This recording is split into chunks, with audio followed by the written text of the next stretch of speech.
삼손의 아버지인 마노아는 아내에게서 기쁜 소식을 듣게 되었습니다. 오랜 불임으로 괴로웠던 이 가정에 아이가 태어날 것이라는 소식이었습니다. 이때 마노아는 이 기쁜 소식을 전해준 이가 하나님께서 보내주신 사람으로 여겼습니다. 그러니까 선지자쯤으로 생각했던 것입니다. 그래서 마노아는 15절과 같이 행동합니다.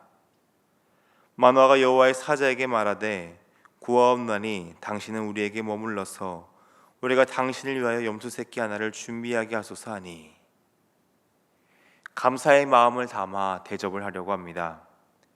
이는 고대 근동에서 손님을 대접하는 간습에 따른 것이었습니다. 그 중에서도 염소 새끼를 대접한다는 것은 상당한 신경을 써서 접대를 하는 것을 뜻했습니다. 아이의 출생을 예고해준 귀한 손님이기에 정성을 다해 대접합니다. 그러나 16절을 보면 여호와의 사자는 머물지라도 음식은 먹지 않을 것이라고 이야기하며 번제를 준비하려면 여호와께 드리라고 말하며 마노아의 행동을 바로잡아주고 있습니다. 지금 아이의 출생은 전적으로 하나님의 은혜임을 표현하는 것입니다.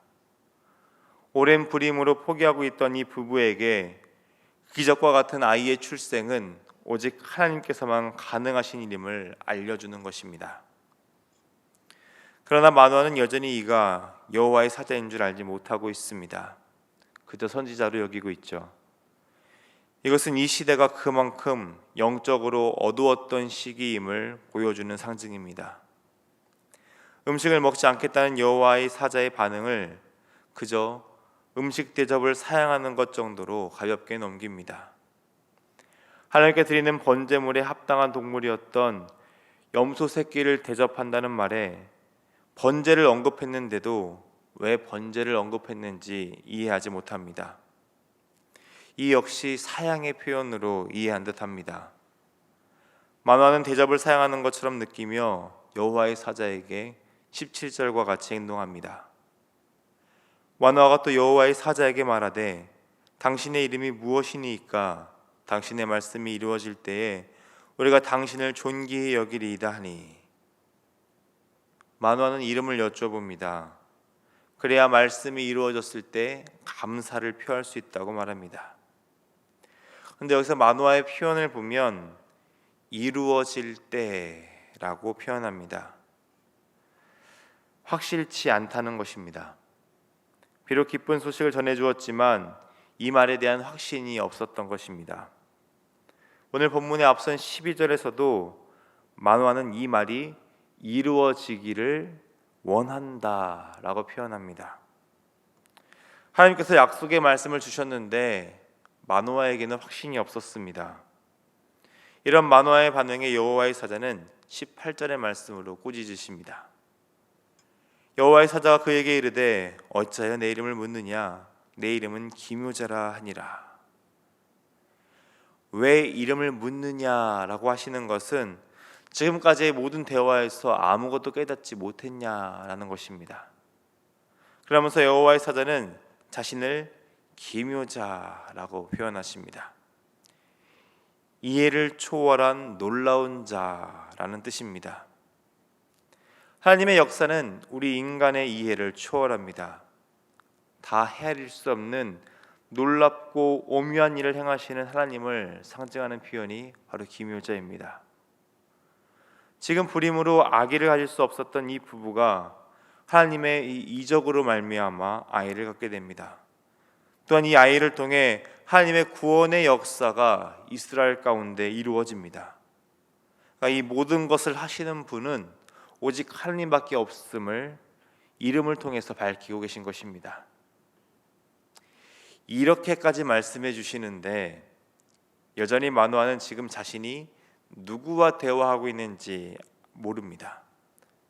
그저 여호와의 사자가 지시한 대로 여호와께 번제를 드리라고 했으니 염소 새끼와 소제물을 음식 대접 대신 드리고 있습니다. 그것이 본문 19절의 말씀입니다. 이 마노아가 염소 새끼와 소제물을 가져다가 바위 위에서 여호와께 드리매 이적이 일어난지라 마노아와 그의 아내가 본즉, 바위 위를 제단 삼아 번제를 드리자 이적이 일어납니다. 20절을 보면 불꽃이 제단에서부터 하늘로 올라가는 동시에 여호와의 사자가 불꽃에 휩싸여 올라가는 이적이 묘사됩니다. 아무리 설명해도 깨닫지 못하는 마노아가 깨달을 수 있도록 이 이적을 직접 눈으로 보여주십니다. 19절에 사용된 이적이라는 단어는 앞서 18절에 사용된 기묘자라는 단어와 어원이 같습니다. 이것은 하나님께서 약속한 이 기적 같은 일들이 반드시 이루어질 것을 상징하는 표현입니다. 이렇게 여호와의 사자가 완전히 사라져 그들의 눈앞에 다시 보이지 않게 되었을 때에야 마노아는 그제서야 여호와의 사자인 줄을 깨닫습니다. 기쁨의 소식을 들었습니다. 그리고 이제 그 소식을 전해준 분이 여호와의 사자인 줄을 알게 되었습니다. 그렇다면 이 기쁜 소식이 자신의 삶에 반드시 실현될 것임을 알게 되어 기쁨에 가득 차야 할 것이었습니다. 그러나 마노아의 반응은 그렇지 않습니다. 본문 22절을 보겠습니다. 그의 아내에게 이르되 우리가 하나님을 보았으니 반드시 죽으리로다 하니. 물론 마노아의 말처럼 죄인인 사람이 거룩하신 하나님을 보게 되면 누구든지 죽음을 면할 수 없습니다. 지금까지 그 어느 것도 깨닫지 못하고 자신만의 생각에 갇혀있던 마노아는 이번에도 자신만의 판단에 갇혀서 죽을 것이라고만 생각합니다. 그런 마노아와는 달리 마노아의 아내는 깨어 있었습니다. 비록 처음에는 마노아의 아내 또한 이 사람이 여호와의 사자인 줄 알지 못했습니다. 그러나 지금은 분별력 있게 대응합니다. 본문 23절을 보겠습니다. 그의 아내가 그에게 이르되 여호와께서 우리를 죽이려 하셨더라면 우리 손에서 번제와 소제를 받지 아니하셨을 것이요 이 모든 일을 보이지 아니하셨을 것이며 이제 이런 말씀도 우리에게 이르지 아니하셨으리이다 하였더라. 하나님께서 그들을 죽이실 이유가 전혀 없음을 이 모든 일을 통해서 깨닫게 된 마노아의 아내는 차근차근 마노아를 설득합니다. 먼저는 우리를 죽이려고 하셨더라면 우리가 드렸던 이 제사를 받지 아니하셨을 것이라고 합니다.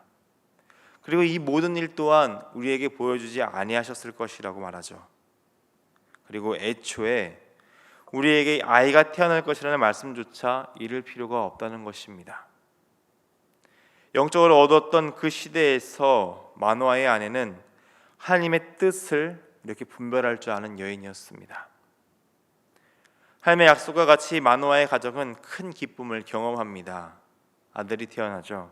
그리고 그 아들의 이름을 삼손이라고 짓습니다. 아이는 자라며 하나님께서 주시는 복을 누리게 됩니다. 그리고 장성하게 되었을 때 하나님의 영이 삼손에게 임하고 삼손은 하나님의 영이 움직이는 대로 행하게 됩니다. 오늘 말씀은 영적으로 어두웠던 시대인 이 사사시대의 사람들의 일반적인 모습을 볼 수 있습니다. 그 대표적인 모습이 마노아의 행동이었죠. 마노아의 행동은 그 당시 간습적으로는 올바른 행동이었습니다. 좋은 행동이었죠. 그러나 하나님께서 원하시는 것은 깨닫지 못한 행동이었습니다. 계속되는 말씀과 이도를 가진 지시에도 깨닫지 못합니다.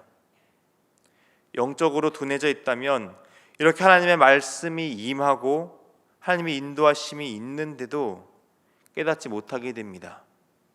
그리고 그저 자신이 원하는 대로 행하고 자신이 가지고 있는 그 한계를 가지고 생각할 뿐입니다. 그리고 두려움에 휩싸여 하나님의 뜻을 온전히 바라보지 못하며 낙담할 뿐입니다. 그럼에도 하나님께서는 긍휼을 베푸십니다. 깨달을 수 있도록 계속해서 도우십니다. 놀라운 하나님의 역사를 경험하며 하나님께서 이끄시는 삶을, 하나님의 약속이 성취되는 삶을 살도록 하나님께서는 그렇게 마노아를 도우십니다.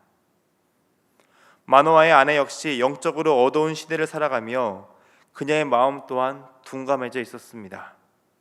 그러나 그녀는 하나님의 일하심을 볼 때 깨달을 수 있는 분별력이 있었습니다. 분별력 있게 행동하며 자신의 남편을 북돋아주며 하나님의 뜻을 깨달을 수 있도록 돕는 역할 또한 하고 있습니다. 하나님의 역사는 이렇게 참 오묘하고 놀랍습니다. 우리의 이해로는 다 헤아릴 수 없습니다. 그럴 때 우리가 어떻게 반응해야 하는지를 오늘 말씀은 전하고 있습니다. 다 알 수 없지만 하나님의 말씀이기에 순종하는 믿음의 사람이 되어야 합니다. 다 이해할 수 없지만 우리의 생각이 아닌 하나님을 신뢰함으로 나아가는 순종의 사람이 되어야 합니다. 그럴 때 우리의 삶은 하나님의 구원의 역사에 참여하는 삶이 됩니다. 하나님께서 마노아의 가정에 삼손이라는 기쁨을 주셨듯이 신실하신 하나님을 신뢰하며 나아가는 믿음의 사람들에게 약속을 이루시는 기쁨을 누리게 하실 것입니다. 하나님의 영을 부어주사 인도하시며 하나님의 사람으로 서게 하실 것입니다. 오늘 하루 우리가 살고 있는 이 영적으로 어두운 시대를 따라 살아가지만 그 시대의 흐름에 매몰되어 우리 또한 영적으로 잠들고 둔감한 사람이 되어서는 안 됩니다. 그러기 위해서 우리는 깨어 기도하는 자가 되어야 됩니다. 하나님께서 신실하게 우리의 삶의 일하심을 기대함으로 오늘 하루를 하나님께서 주시는 소망 가득한 삶을 살아가시는 여러분이 되시기를 주님의 이름으로 축원합니다. 기도하겠습니다. 놀라우신 하나님 아버지, 오늘도 우리에게 하나님의 영을 부어주시며 하나님의 사람으로 살아갈 수 있도록 이끄시는 하나님 아버지의 사랑에 감사를 드립니다. 우리는 마노아와 같이 하나님께서 하시는 모든 일을 이해하기 어렵습니다. 우리의 생각으로 판단하며 우리의 한계를 가지고 영적으로 둔감하게 반응하는 연약함을 보이고는 합니다. 그런 우리를 긍휼히 여기시고 깨닫게 하시는 하나님 아버지의 인도하심에 깨어 반응하는 우리가 되게 하여 주옵소서. 신실하신 하나님을 신뢰함으로 하나님의 구원의 역사에 참여하는 굳건한 믿음의 사람이 되게 하여 주옵소서.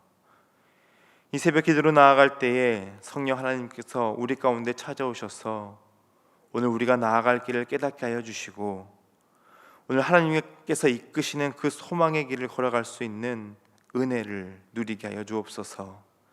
사랑이 많으신 우리 주님 예수님의 이름으로 기도드립니다. 아멘.